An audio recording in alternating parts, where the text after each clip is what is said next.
Welcome to the Great Detectives of Old Time Radio. From Boise, Idaho, this is your host, Adam Graham. If you have a comment, email it to me, box13@greatdetectives.net. Cast your vote for the show on Podcast Alley, podcastalley.greatdetectives.net. And remember to state your preference for Candy Matson or Nero Wolfe. And follow us over on Facebook, facebook.greatdetectives.net. Over on Podcast Alley, people continue to express their opinion on Candy versus Nero. One vote for Candy says, I really think it would break things up nicely to have a lady detective amongst all the dudes. My vote is for Candy. Remember, you have till the 30th to vote. Before we get into today's show, I want to let you know about our sponsor. Through the power of GoToMeeting's web and voice conferencing, you can connect with a whole new world for your business. Whether it's students, clients, partners, or vendors, GoToMeeting allows you to meet with people anywhere in the world through its safe, secure, and easy-to-use GoToMeeting software. Listeners to the Great Detectives of Old Time Radio can try GoToMeeting free for 45 days. To start your free trial, go to gotomeeting.com/podcast. That's gotomeeting.com/podcast. We did get some somewhat sad news from Nora, who writes, after saying she'd vote for Nero Wolfe, said, you already are doing my favorite show, Let George Do It, which has one of my favorite female characters from these shows, Brooksy. By the way, I'm a week or so behind in listening to the downloads, so you may already have mentioned this, but I just saw that Jackson Gillis died a couple of weeks ago. So I'd send a link to the obituary in case you hadn't seen it. And she provided a link to the obituary in the New York Times, and I had not caught it. And it's actually a very good article. I think I'll throw this one in the show notes. But he died at the age of 93. So we continue to lose a lot of the great writers of yesteryear. The New York Times covered some of the depth of his writing. He worked on Racket Squad, Sugarfoot, The Fugitive, Lost in Space, The Wild Wild West, Mission Impossible, Mannix, The Mod Squad, Bonanza, Ironside, Land of the Giants, Hawaii Five-0, Medical Center, Starsky and Hutch, Policewoman, and Murder, She Wrote. His daughter described him as a freelance worker bee who was never a Hollywood insider. When he brought her to the studio, he would warn her not to stare at anyone she recognized. He was not impressed by the business, she said, adding that he didn't watch much television himself. He watched football, Miss Gillis said. He thought most of what was on TV was junk. So he had impeccable taste. I think that perhaps that down-to-earth style, it's something we haven't got to hear too much of his work yet because he didn't really join Let George Do It until 1949. But we got to hear some of his Jeff Regan. And maybe keeping a down-to-earth perspective when working in Hollywood and the entertainment industry helps you write stories that people will still enjoy years later. So Jackson Gillis of Moscow, Idaho, dead at the age of 93. Thanks for sharing the link, Nora. Now let's get into today's episode of Let George Do It, the Roundabout murder.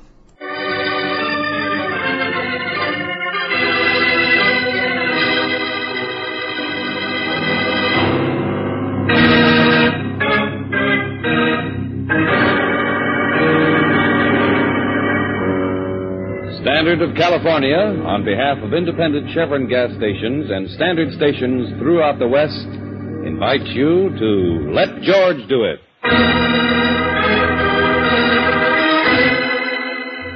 The Roundabout Murder, another adventure of George Valentine. Personal notice, danger's my stock and trade. If trouble is a noose around your neck and it's getting tighter, you got a job for me, George Valentine. Write full details.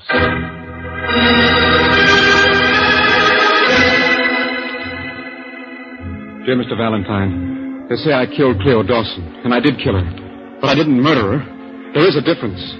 My story may sound weak, even ridiculous, but it's true. Yet what chance do I stand? My own lawyer doesn't believe me. My wife turns away when I try to explain. The police say I'm not even a good liar. I don't know why I should expect you not only to believe me, but help me do something about it. Let's say right now, I'm just grabbing at straws. It's signed Arnold Kyle. You don't have to look at me like that, Miss Brooks. I know all about that letter. I saw it before it was mailed. Oh. I don't get it, Lieutenant. This may put us on opposite sides of the fence. Since when does that bother you, Valentine?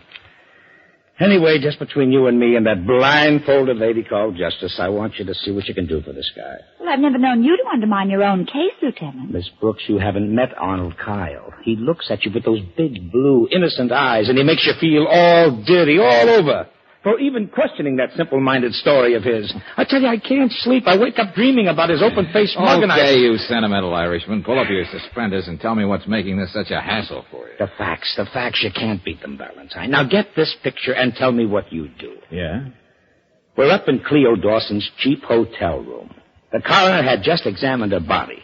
Arnold Kyle's been standing there all the time, taking it all in. All right. You heard the coroner, Mr. Kyle. This isn't suicide. This girl was killed by some quick-acting poison in whiskey. Now, what do you know about it? Nothing, I tell you. Who is she? Cleo Dawson, here from somewhere in the Middle West. I just met her 2 days ago. Well, you work fast, don't you? What were you doing up here in this room tonight? She came out here to get a job at a carnival. It didn't pan out. She was stranded without a cent. And so you decided to play the Good Samaritan. Well, what's wrong with that? If my kid sister were in a jam like that, wouldn't I be glad if someone tried to help her? Never mind that. Go on. I got Cleo this room and even fixed it with a friend so she could start working today at a drive-in downtown. Come on, what about tonight? Well, she didn't show up at the job, so I dropped by to see what was the matter. She had a rotten cold, so I told her she ought to take a drink and stay in bed. Kyle, why did you poison this bottle? Did Cleo threaten to make trouble between you and your wife? Don't be crazy. It was nothing like that. I was going to take a drink myself. Except all of a sudden, she keeled over, just like that. Okay. Where did you buy this liquor? I didn't buy it. Huh? Some fella gave it to me. A guy down at Donovan's Tavern, name of Walt. I never met him before. If I told you that story, would you believe it? But it's the truth. Why would I call downstairs for a doctor? Why didn't I run away? Nobody knew I was here. If I were guilty, would I... Yeah, that's the story, Valentine. Now, come on. Kyle's cell is right down this corridor. Well, now you're going to have Brooksy and me sharing your insomnia, Lieutenant. I don't suppose you found any stranger named Walt? Yeah, don't think we haven't tried. Well, here we are. Okay. I think it'd be better if you waited for me downstairs, Angel, and we'll have dinner. I shouldn't be very long. Okay, George. Here's somebody to see you, Kyle. Oh, drop by and see me before you leave, Valentine. Sure. Yes? What do you want with me? My name's Valentine, George Valentine. Oh. Then you don't think my story is crazy, do you? Or you wouldn't be here, would you? Now, calm down, will you? No, look at me. What makes me such a freak because I tried to help a poor girl who was down on her luck? And I know how the rest of it sounds, We don't have to go over that now. I've already checked. Well? How about this man in Donovan's Tavern who gave you the bottle of whiskey? Can you remember anything about him? I mean, something that might have slipped your mind when you were talking to the police? Well, that's the trouble. He looked like a dozen other people you might meet in a place like that. He wore a leather jacket and... Yes, sir? Sure, there is something. Something that made me notice him in the first place. He wore one of those wide, studded leather belts. The kind you see on guys when they're driving motorcycles. Uh-huh. Well, what did this Walt say to you when he offered you the bottle? Now, I want his exact words. Let me see. He said, here, maybe you'd like to have this, mister. Morrison Club. The best. I don't want it because I got no use for the Joe who gave it to me. And you ended up at Cleo's with your present. Oh, what's the use? It's even beginning to sound cockeyed to me. Now, listen, Arnold, you've stuck to your guns so far. This is no time to run out on yourself. I know. We're going to go over everything that happened that night till it comes out of your ears, and then some more. Now, shove over so I can sit down.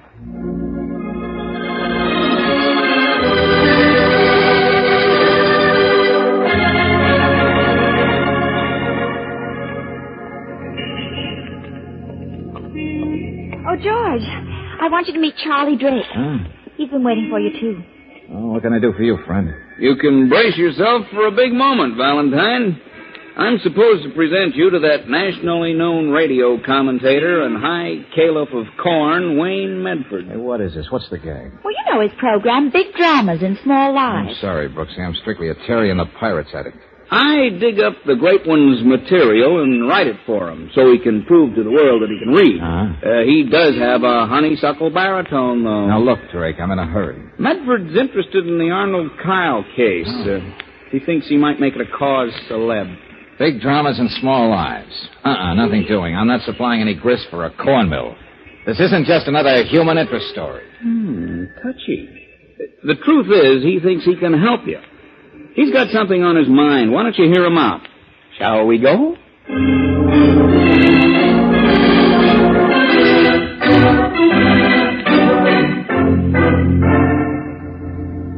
Drink, Miss Brooks, Mr. Valentine. Don't you find it disconcerting, Medford, having a bar in your office? And so well stocked. What's worth doing is worth doing well. Wayne always says, don't you? We can do without your sarcasm, Charlie. Here, Valentine, take a look at this bottle. Morrison Club. But that's the same brand the man in the bar gave Arnold Kyle. Exactly. That's what first attracted me to this extraordinary case.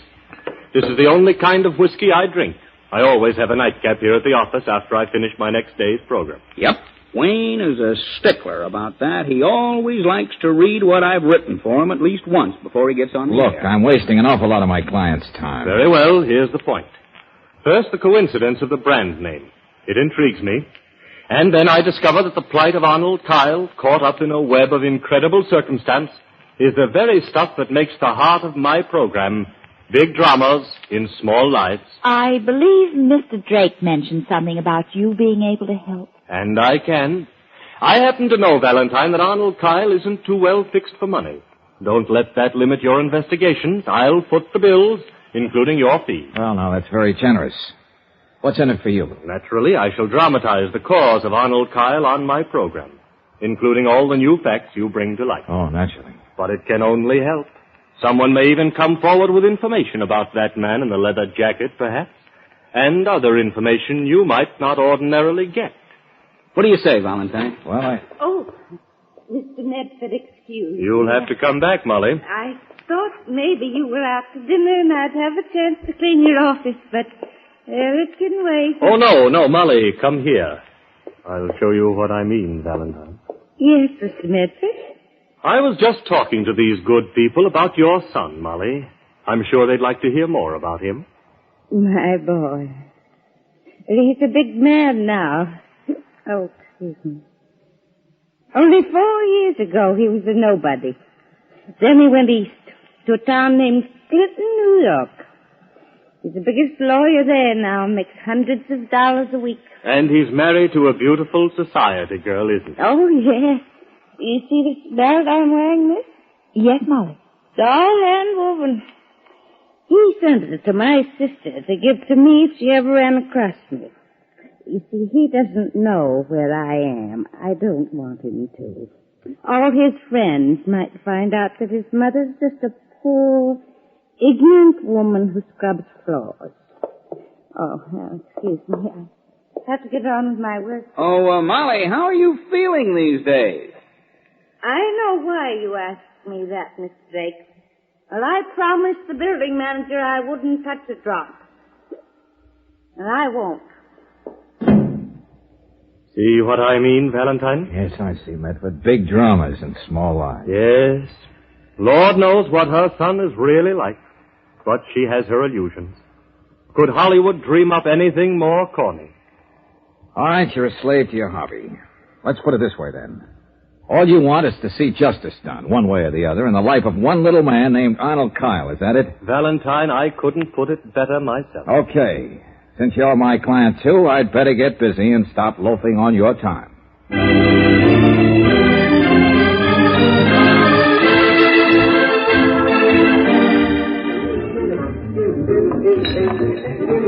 Nah, not at Donovan's. Our customers can't afford to drink Morrison's, let alone give it away. The man was wearing a leather jacket. Yeah, one of those wide motorcycle belts. Nah. Look, this is my busy time. Can I get you something beside conversation? Nah, Buster. Let's get out of here first.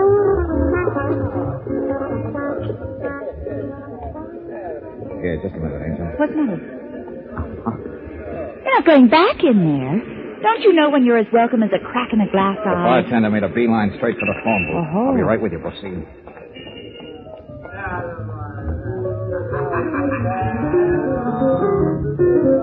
It's about time you answered the phone, lady. Look, go up to Walt Nielsen's room and call him, will you? Tell him it's Chester over at Donovan's place. All right, then. Wake him up if he's sleeping. It's important. Thank you, Chester. Inez, kind of late to be phoning, Mr. Grant, but as president of the Daredevil Motorcycle Club, you shouldn't mind a little excitement. Pardon me? Well, I just have to get Walt Nielsen's address and telephone number so I can tell him I can't go riding with him tomorrow. Pardon me? Oh, don't be silly, Mr. Grant. I bet Walt has dozens of girlfriends. I'll wait. You were right, George. This Walt character is a man. Good. Oh, yes, Mr. Grant. Yeah, I'm putting it down. Rooming house at... Yeah. Oh, I don't know how to thank you. Pardon me? Oh, and happy motorcycling to you, too, Mr. Grant.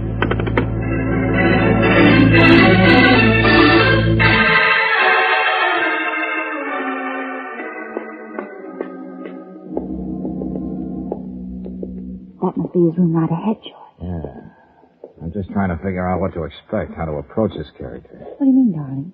Now we know Kyle is telling the truth. There is a man named Walt, and he's hiding out. But why?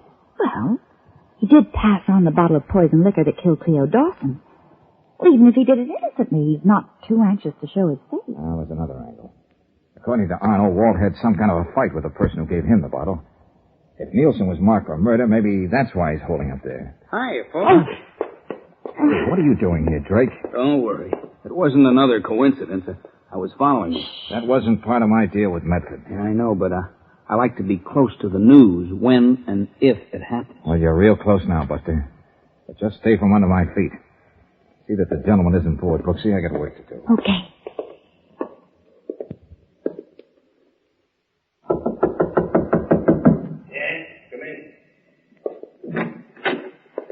All the way in, Bobbin. Stand over there. Okay, Walt. I never play AC-doocy with a 38. So you've been packing? Yeah, leaving town. All on account of the crazy bottle of liquor.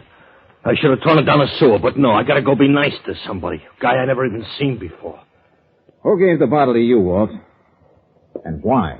You're getting nothing out of me, copper. Nothing but this. Just to make sure I got enough time. Hey, you... Crazy bottle of liquor.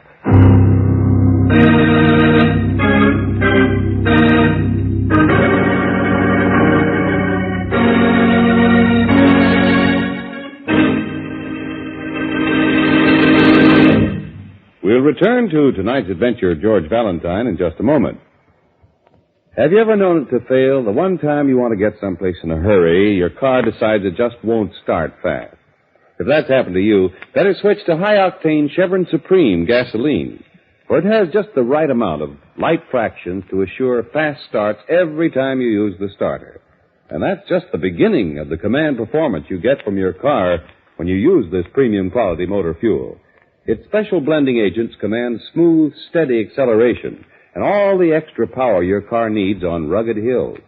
And besides those advantages, it's climate-tailored to each different altitude and temperature zone in the West. No wonder folks everywhere say Chevron Supreme keeps my car going steady. Try Chevron Supreme tomorrow. Get it at independent Chevron gas stations and at standard stations, where they say and mean, we take better care of your car.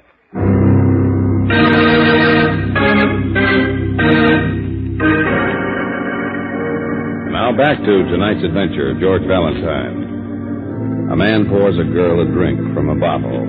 The young lady promptly dies. Said man, who winds up as your client, protests he didn't mean to do it. He says a stranger gave him the lethal bottle as a present. So, surprising even yourself, you find that big-hearted stranger, and he has a present for you, too. A sculling that's a work of art. If you're like George Valentine, when you come to, the recently acquired lump doesn't keep you from asking... Oh, Brooksy, why did Walt Nielsen jump me like that? What made him so desperate? Darling, please sit down. You don't know what corner you're in. You're woozled. Oh, never mind about me. I think better walking around in circles. Now, what was that you said about Charlie Drake? Oh, okay, maybe this time it'll sink in. When I saw a man come out of the house with a bag, I thought it might be Walt. Yeah. So, when he hopped a cab, I told Charlie to follow him in his car. Then I found you sprawled out here on the floor. All right, okay. There's only one answer about Walt, Angel, and it's got to be that. Got to be what, It George? says in all the textbooks they give rookie detectives, murder has to have a motive. Walt had nothing against Arnold Kyle, didn't even know him. Yeah, that's right. So Walt thought the liquor was okay. He was still another innocent go-between for this flagon of coffin varnish. And that's something he could explain to the police. Now he's trying to hide something else. Something he can't afford to talk over with the police. But where's the beginning of all this, George? I don't know. It may go back to the person who gave it to Walt, or even further back than that. Oh, Angel, this seems to be a very roundabout murder. Well, Charlie said he was going to call us here on the hall phone as soon as he finds out where Walt is headed. It's 11 o'clock now. Oh, what a game, Brooksy. Bottle, bottle, who passed the bottle?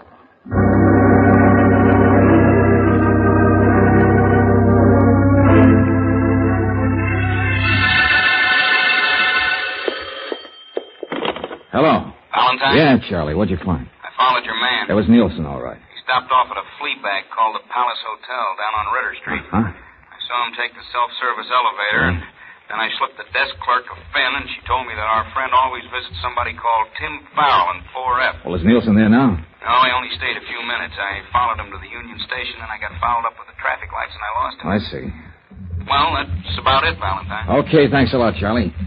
Sorry to put you to the trouble, but I was, indisposed. See you in the morning.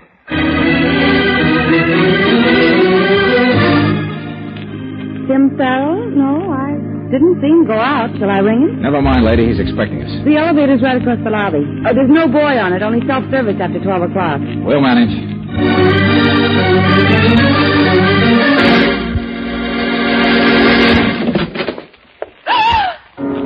Easy, Brooksy. Oh. This lets Tim Farrell out as a source of information. Oh, George, let's get out of here. Yeah. Walt didn't do a very neat job. But you can't say he wasn't there.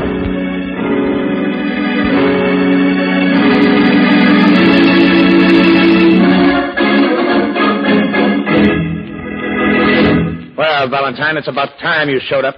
Tell me, Lieutenant, what did you find out about the late Tim Farrell? Well, I got it right here. Timothy Farrell, age 28. Crimes include illegal entry, assault, armed robbery, et cetera, et cetera. Committed to Dannemora State Penitentiary January 4, 1945, and so on, so on. In other words, just a cheap crook. Yes, but this is the payoff. Lately, he's been teaming up with Walt Nielsen. Huh? Well, that is something. And Nielsen is really a bad boy. A 3-time loser. One more arrest, and he'd have to collect his old age pension in jail. So that's what it was, then. That's why he'd have none of the police. Yeah, so now it lines up like this. They have a fight, and Tim tries to slip his pal a Mickey Finn that works for keeps. Before leaving town, Walt drops by the Palace Hotel and slits Timothy's throat. Yeah, it could be. And just where does that leave Arnold Kyle? Well, right where he is. Why? Well, at least until we pick up Nielsen. After he talks, then our saintly hero can go home to his wife. Oh, hold on a second. Hello? Yeah, let's have it, Thompson. Huh? What? Yes. Okay. Well, what is it, Ronnie? Oh, of all the things that have happened. Now, this. What is this? Where's this case going to wind up? Now it's Walt Nielsen. They found him. Oh, what's the matter with that? Where is he? They found him last night on the railroad tracks. He either jumped or was pushed off the Garland Street Bridge. Jeez. Then the train got him. The 1140 Coastliner.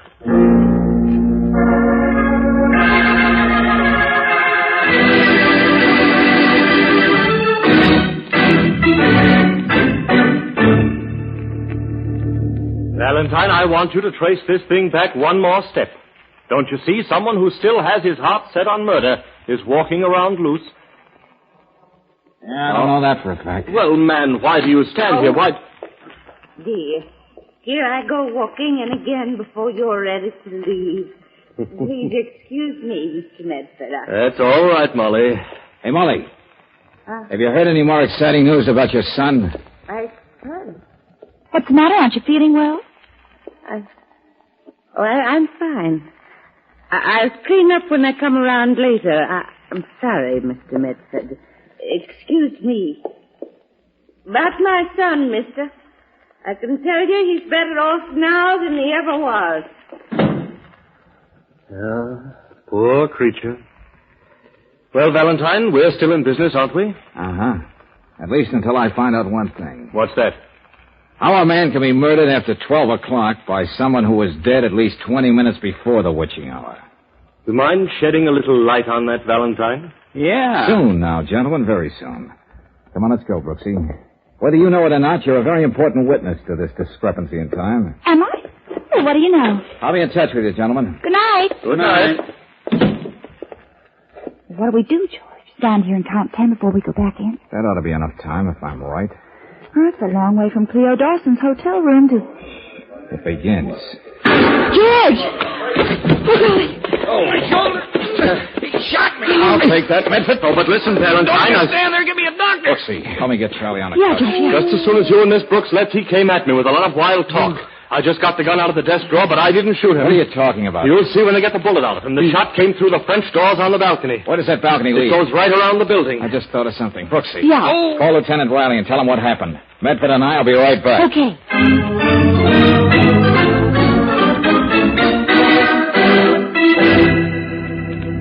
Valentine, I was prepared for almost anything in this fantastic... Go ahead, Aunt affair. Molly. Now I have your gun. Please, Lieutenant Riley. I don't know the answers myself yet. Oh, all right. Goodbye. Well, friends, now the circle is neatly closed. I don't understand. That bottle of Morrison Club came from this office. I should have known that when Lieutenant Riley read the late Tim Farrell's police record. I'm sorry, Molly. Your son, wasn't he? Oh. You tried to build him into something decent in your mind. Big lawyer in Clinton, New York. That's where the Dannemora State Penitentiary is. Big success in 4 years. That was the length of Tim's term. He was committed in 45. Yeah, that's right. Now I remember. And this leather belt you're so proud of, Molly, this is what the prisoners make in the Dannemora workshops. Oh, all right. Now you know, mister. Tim got that bottle from you, didn't he, Molly? Yes. I stole it from your bar, Mr. Medford. Tim took it away from me because I'm not supposed to drink. But who poisoned it and why? You may as well answer that, Charlie. And you know you can. All right, Valentine. I poisoned the liquor. If people hadn't started passing it around, this egotistical windbag here would have been called just another suicide. I knew it was you, Charlie. That's why I hired Valentine. And didn't want him to stop until he found out the truth. But Walt and Tim. Unfortunate casualties, Miss Brooks. Just like Cleo Dawson. Except with them, I was forced to get rid of them if I was going to save my own neck. I thought the whole thing was your fault because you hated Mr. Medford. That's why I carried the gun. It was Tim. Tonight from the balcony, I heard you admit what you did, and Oh, I wish I had killed you. Now, Mrs. Farrell. Sorry, Medford, but this is one story you'll have to write for yourself. But how about a switch, huh? A small drama in the life of a man who couldn't stand to see you so big.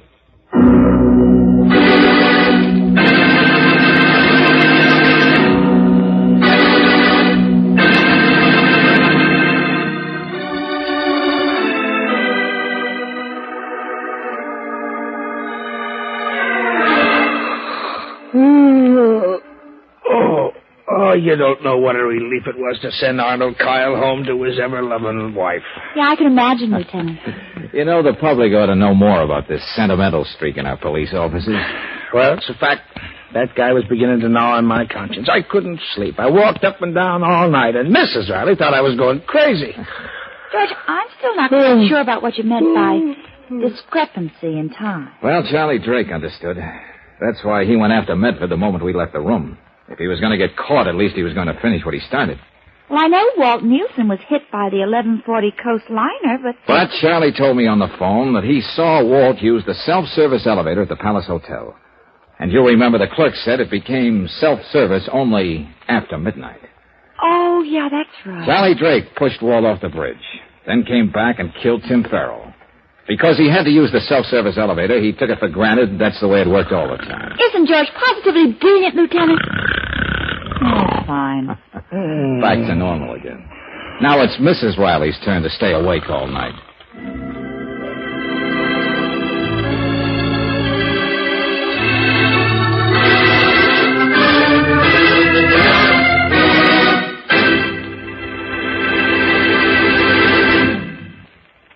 If you're looking for ways to tighten up your budget, how about the family car?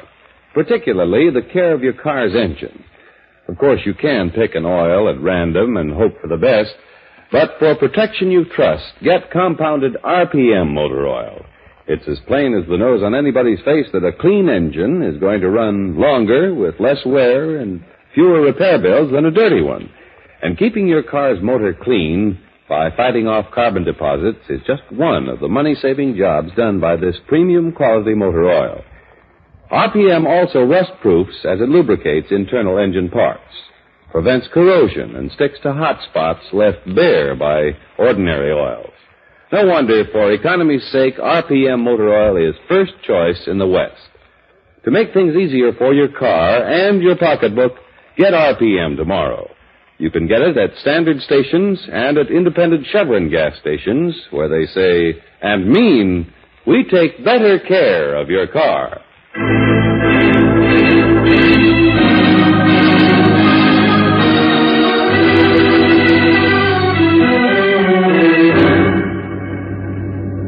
Next week, when we catch up with George Valentine in his office, there'll be a ring on the phone, and then... Hello? Hello, Valentine. Oh, yeah. Now, listen, friend, what's this all about? You sound as though you know who this is. I should. You said you'd call at this hour. But assuming you did kill those 3 people... Tomorrow, I'm going to kill again. I'm even going to give you the name of the victim. George Valentine.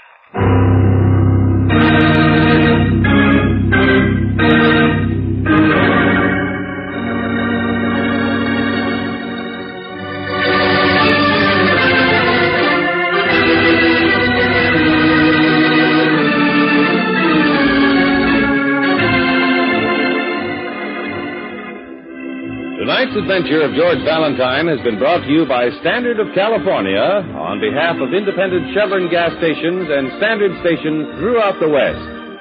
Let George Do It stars Robert Bailey as George with Francis Robinson as Brooksy. Wally Mayer appears as Lieutenant Riley. Tonight's story was written by David Victor and Herbert Little, Jr. and directed by Don Clark. Also heard in the cast were Byron Kane as Kyle, Larry Dobkin as Medford, Herbert Vigran as Drake, and Virginia Gregg as Molly.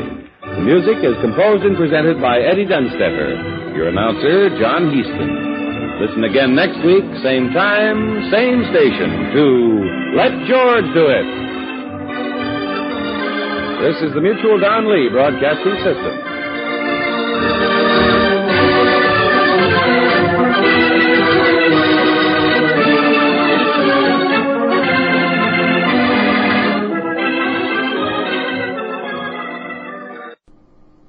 Welcome back. Well, one reference I should explain is George saying he was a fan of Terry and the Pirates. You may wonder, what was that? It was actually a long-running adventure serial that went off the air. Was a juvenile series, actually, featuring the adventures of Terry Lee, a young teenager in the Orient. And there are about 100 episodes floating around there, but that's the show. And another radio show mentioned is just the main plot of the guy who ends up paying Valentine. There were shows that did tell kind of real life dramas that happened to ordinary people. One example of this was Front Page Drama. Overall, it was a pretty good episode. The premise was fascinating, I thought, and I think they might have even been able to do more of it had they had more time. This is the type of plot I would love to have seen done over 2 or 3 episodes. Over on Facebook, David points out, he says, Adam, when you talked about Carlton E. Morse, you left out his most famous series, One Man's Family. Not at all detective show, but it was his primary claim to fame. It's a little like talking about George Patton, the Olympic athlete, and leaving out his later work with tanks. Well, thank you. Good point. And Morse was famous for creating one of the original soap operas, One Man's Family. And it was the longest running continuous show on radio, continuing with daily episodes for 27 years. Since One Man's Family aired, there have been a lot of other soap operas that have surpassed it in longevity. Guiding Light, for example, between radio and TV, was on the air for 72 years between, like I said, radio and television. As the World Turns has been on more than 50 years. But through this time, they've gone through a lot of, these shows have gone through a lot of changes. What I think made One Man's Family so noteworthy was Morris wrote these stories. He kept all these characters and storylines and lives straight for 27 years. And it is a really popular episode. It's kind of hard to come by. Whenever you're dealing with soap operas, the big problem you run into is the episodes build on one another. And it may not be a big deal if you say you've got Life with Luigi, a comedy, or you have a detective show where you're missing a few episodes. But from most soap shows, they really have got wide gaps in the stories. I think that the best estimate I've found for the 27 years of One Man's Family in terms of circulating episodes is about 379, which sounds like a lot, but it's only about 14 episodes a year. And one thing I also found out, researching this a little bit, there were actually foreign versions done of the show, so I guess it started a bit of a worldwide phenomenon. Got a note here from Chris regarding Candy vs. Nero. I just wanted to let you know that I purposely left out my vote for what show you do after Box 13 for my vote on Podcast Alley. To me, you can do whatever you wish. I do not know old-time radio as well as you do, so I will let others vote. I will listen regardless of what is decided. Thank you for all of your hard work. Well, thanks so much. And if you do have a favorite or opinion, be sure to cast your vote at Podcast Alley, podcastalley.greatdetectives.net. Remember to send your thoughts into Box 13 at greatdetectives.net. And you can follow us over on Twitter at Radio Detectives from Boise, Idaho. This is your host, Adam Graham, signing off.